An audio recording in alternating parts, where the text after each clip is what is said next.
পুরো এপিসোড দেখতে জি5 অ্যাপ এখনই ডাউনলোড করুন। এই বসু মল্লিক পরিবার সুরমণ্ডলকে কেড়ে নিয়েছে, আমার গুরুজিকে অপমান করেছে, সবাইকে অপমান করেছে। সেখানে আমি দাঁড়িয়ে কিচ্ছু করতে পারছি না। আমি এটা কিছুদিন মানতে পারবো না, কিছুদিন না। আদিত্য,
মল্লিকদের পাঁচালি পড়তে শুরু করো না প্লিজ। ওরা এত আলোচনার যোগ্যই নয়। আর রঞ্জা যদি শ্বশুরবাড়ি যেতে না চায়, যাবে না।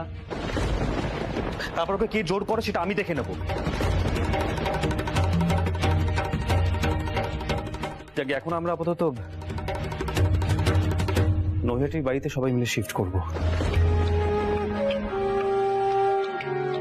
উনিমা, আমি এক্ষুনি রওনা হচ্ছি। তোমরা সবাই কাল চলে এসো, আর সঙ্গে করে রঞ্জাকেও নিয়ে এসো। এমনিতে সবার মন মেজাজ ভালো নেই, কয়েকটা দিন অন্তত আলাদা থাকি, তারপরে তোমরা কিছু না কিছু সিদ্ধান্ত নিও।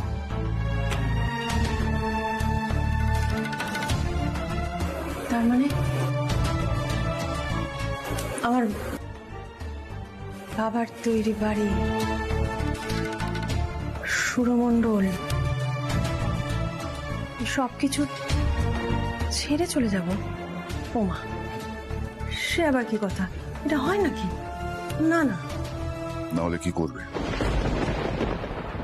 আইনত এই সুরমণ্ডল এখন বসু মল্লিকদের, চাইলেও কিচ্ছু পাল্টাতে পারবে না।